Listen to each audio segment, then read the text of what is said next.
Friends, super magic રસોઈમાં મિત્રો હું આપનું સ્વાગત કરું છું। આજે હું દહીં મેથી દાણાની શાહી પંજાબી શાકની રેસીપી તમારી સાથે શેર કરું છું। તો તમને ચોક્કસ આ વિડીયો ગમશે। ગમે તો લાઈક કરજો, શેર કરજો અને સબસ્ક્રાઇબ કરવાનું તો ભૂલતા જ નહીં। ના ઇન્ગ્રેડિયન્ટમાં જો 1 કપ મેં મેથી દાણા લીધા છે, સૂકી મેથીના દાણા, એટલે એને મેં 10 મિનિટ ગરમ પાણીમાં પલાળી દીધા છે। 3 ટમેટા છે, 2 કાંદા છે, 7 થી 8 કળી લસણ છે, 1 લીલું મરચું છે, 1 ઇંચ આદુનો ટુકડો છે, થોડી એવી ધાણા ભાજી છે, દહીં છે 2 ટેબલ સ્પૂન, ખાંડ છે 1 ટીસ્પૂન અને ગરમ મસાલો છે 1 ટીસ્પૂન। પછી રૂટીન મસાલામાં લાલ મરચું, હળદર પાવડર, ધાણા જીરું પાવડર અને જીરું અને હિંગ અને તેલ, એટલા ઇન્ગ્રેડિયન્ટ આપણે લેશું। તો આપણે બનાવવાનું ચાલુ કરીએ। તો મિત્રો જો આ 10 મિનિટ પહેલા મેં ગરમ પાણી પલાળી છે, એટલે એકદમ સરસ પલળી ગઈ છે। તો હવે એને આપણે ગેસ ઓન કરીને આમાં થોડુંક પાણી મૂક્યું છે મેં 1.5 ગ્લાસ જેવું, અને આ પાણી સહિત જ આપણે નાખી દેશું।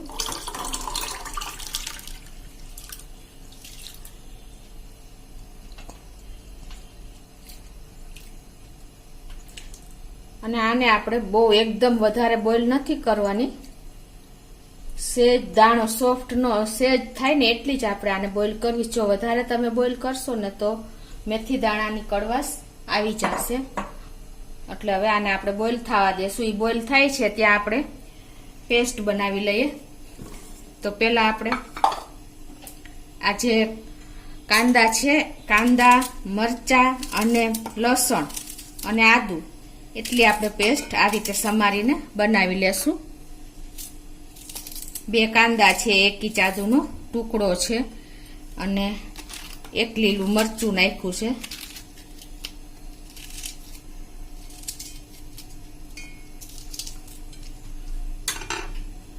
તો ને આ 7 થી 8 કળી લસણ નાખી દઉં અને આની આપણે ફાઇન પેસ્ટ તૈયાર કરી લેશું। તો જો આપણે આ એક પેસ્ટ બનાવી લીધી છે કાંદા, લસણ, મરચા અને આદુની, એને આપણે એક બોલમાં લઈ લેશું।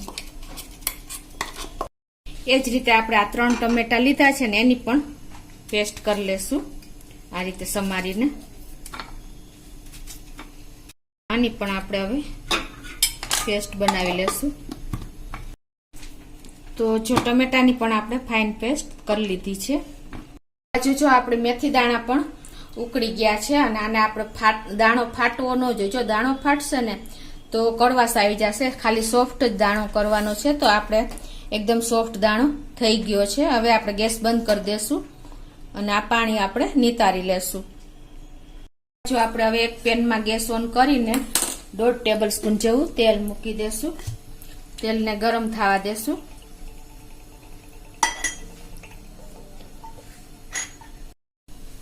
તો આપણું તેલ પણ ગરમ થઈ ગયું છે। તેમાં અડધી ટીસ્પૂન જેવું આપણે જીરું નાખી દેશું અને 2 પિંચ જેવી આપણે હિંગ નાખી દેશું। અને આ પ્રકલ થાય એટલે આપણે અંદર જે આ કાંદા, આદુ, લસણ અને મરચાની પેસ્ટ કરી છે એ નાખી દેશું।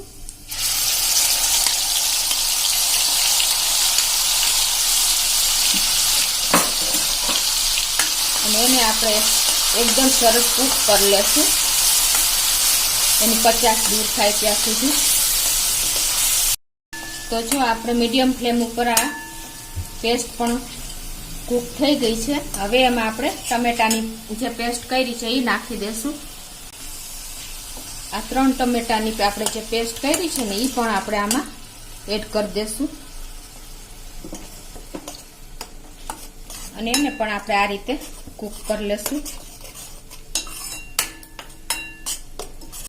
તો આ રીતે મિક્સ કર્યા પછી આપણે એમાં 1 ટીસ્પૂન લાલ મરચું પાવડર નાખી દેશું, અડધી ટીસ્પૂન હળદર,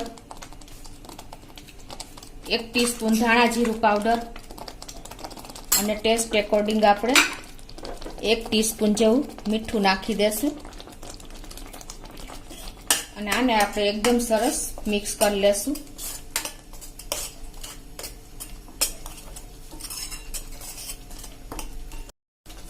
તો આ રીતે જો આપણે મિક્સ કર્યા પછી આપણે થોડુંક એવું 1 ટેબલ સ્પૂન જેવું પાણી નાખી દેશું અને એને આપણે મીડિયમ ફ્લેમ ઉપર ઢાંકીને 4 થી 5 મિનિટ કૂક કરી દેશું, તેલ છૂટું પડે ત્યાં સુધી.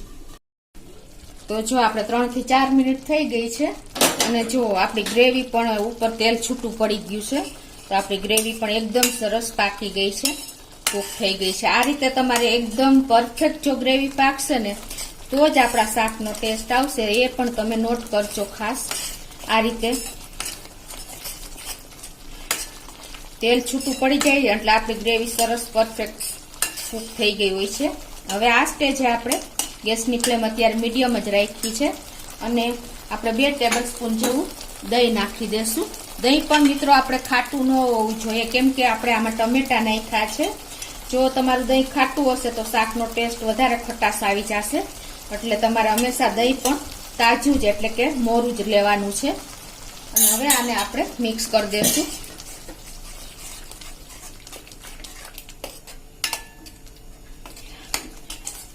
આપણે 2 ટેબલ સ્પૂન જેવું દહીં નાખ્યું છે.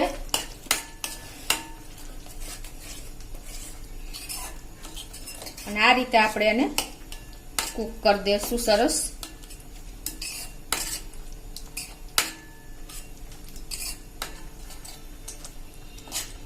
આ રીતે જો આપણે દહીં એકદમ નાખીને કૂક કર્યું છે 1-2 મિનિટ એટલે આપણું જો ઓઇલ પણ છૂટું પડી ગયું છે.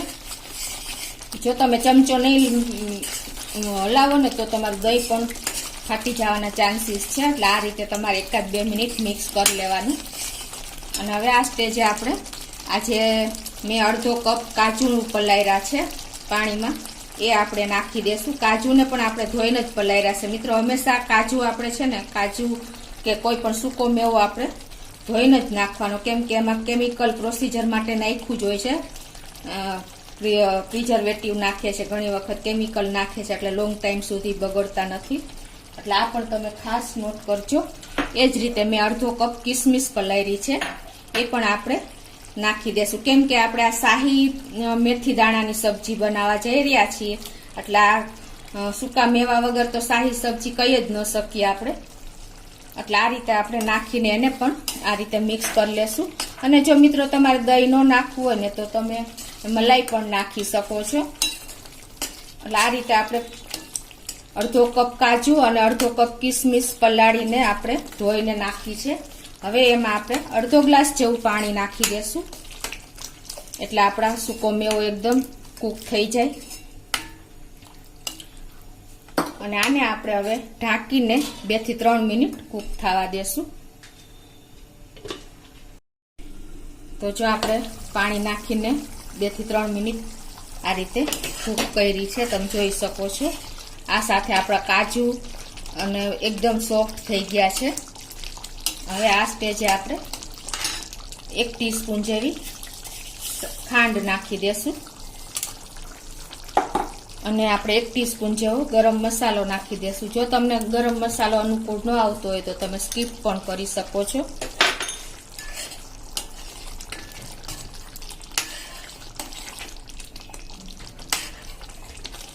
અને હવે આપણે જે આ મેથી પલાળી હતી 1 કપ, એ પાણી મેં કાઢી નાખ્યું છે અને આ રીતે નિતારી લીધી છે, એ પણ આપણે હવે આમાં નાખી દેશું.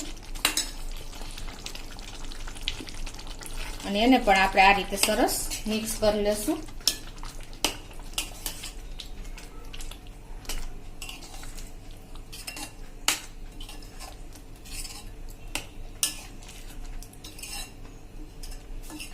અને આને હવે આપણે 2 મિનિટ પાકવા દેશું ઢાંકીને. તો આપણે જો મેથી નાખ્યા પછી 2 મિનિટ પકવી છે અને આપણી સબ્જી પણ શાક પણ એકદમ મેથી દાણાનું જો તેલ છૂટું પડી ગયું છે ને એકદમ ચટાકેદાર લુકમાં પણ એટ્રેક્ટિવ એવું આપણું શાક તૈયાર થયું છે. તો હવે એમાં ધાણા ભાજી નાખી દેશું.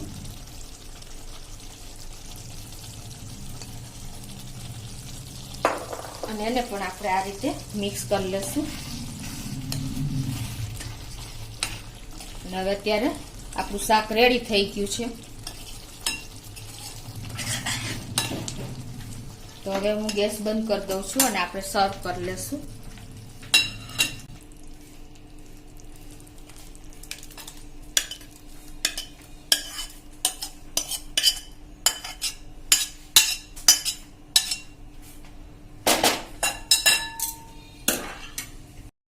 તો આપણું મેથી દાણાનું શાક રેડી છે.